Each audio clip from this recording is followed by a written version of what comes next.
Okay, so my recording got interrupted by my dog.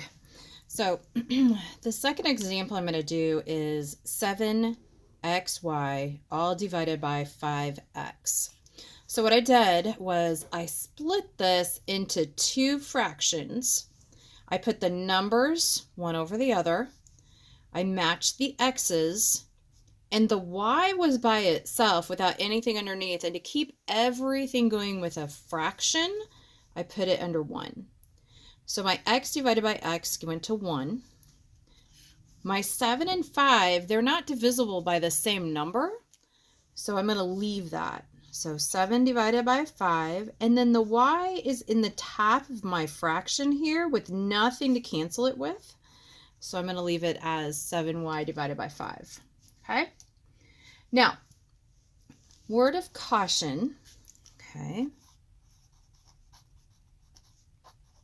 Whoops. Helps if I spell it right. Makes it more cautious. Word of caution, if they're addition and subtraction signs, those things glue things together. So 2 plus x becomes a factor. Okay? It doesn't separate, so it all stays together. Whereas 2x can be separated into 2 times x, 2 plus x stays glued together. What that means is if I divide 2 plus x by itself, that is going to equal 1. And that gets canceled as a whole. So the 2 plus x is not 2 and 2 and x, it's all of it. This all goes together to equal 1. It's not each individual thing. The 2 plus x represents some unknown. So what we're going to do is, let's try another one using that idea. So we have 2 plus 3x, in parentheses means you're multiplying them together, times an x minus 1. Now, this is considered an unknown number, and this is considered an unknown number. And I'm going to divide that by 2 plus 3x. And I am going to treat that the same way I did as my numbers. I'm going to separate it into its factors by fraction. So the first one is 2 plus 3x over. Now I'm going to look in the bottom here, and I see that I have a match of 2 plus 3x. And I'm going to multiply that to my x minus 1, but there's not another one, so I'm just going to put it over 1, just so it all stays the same fraction. Now, this whole thing is going to equal 1. Now, if you want to do the canceling and slash it out, you have to slash out the entire thing, and be super careful. I have students all the time that only get part of it, and then they think some part of it gets pulled away, and it doesn't. So that means it's going to equal x minus 1, because anything divided by 1 now becomes just itself. Okay? So let's try that again. Let's do 2 times x plus 7 times 3x plus 1, and let's divide that all by 2. So let's look at how we can match this up.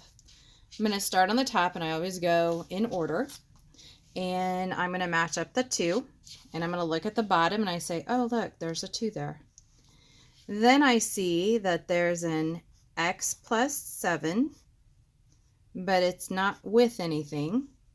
And there's also a 3x plus 1, but it also is not with anything. And we are multiplying these things together. And I'm pulling them all apart so you can see how they work together. Now the 2 divided by 2 goes to 1, and we're just going to slash those out to cancel them. But these two just fit right back together the way they were. And because they're over 1, anything divided by 1 is itself, so it disappears. And that's your final answer. And some of them are complicated and some of them are not. Okay, so what you want to do is you want to learn how to line them up wisely. So we're going to do this last one, and then there is a 9 questions. So let's see, that's all one fraction right now. So x minus 2, and this is over x minus 2. There we go. Sorry, when I write things down in my head, I just started pulling them apart. So when I line things up wisely, I'm going to put my 15 over my 3, because numbers can go together, times my x plus 6. Now when I look at the bottom, there's an x minus 2, but there's not a match for x minus 6, so I'm just going to put that over 1. Then times, there's an x minus 2, and really I don't need those parentheses, technically, over, and look, there's 1 on the bottom to match it. Okay, now this is all going to equal 1. Then you look at each fraction individually. Can you take 15 and divide it by 3? Why, yes, you can. It equals 5. Then x plus 6 divided by 1 is just x plus 6. This already equals 1. We don't do anything with it. And there is your final answer. Okay, so try those. Make sure you go in, give the assignment a try, watch both videos, hopefully. Made it through without interruptions from the dog, and have a great day.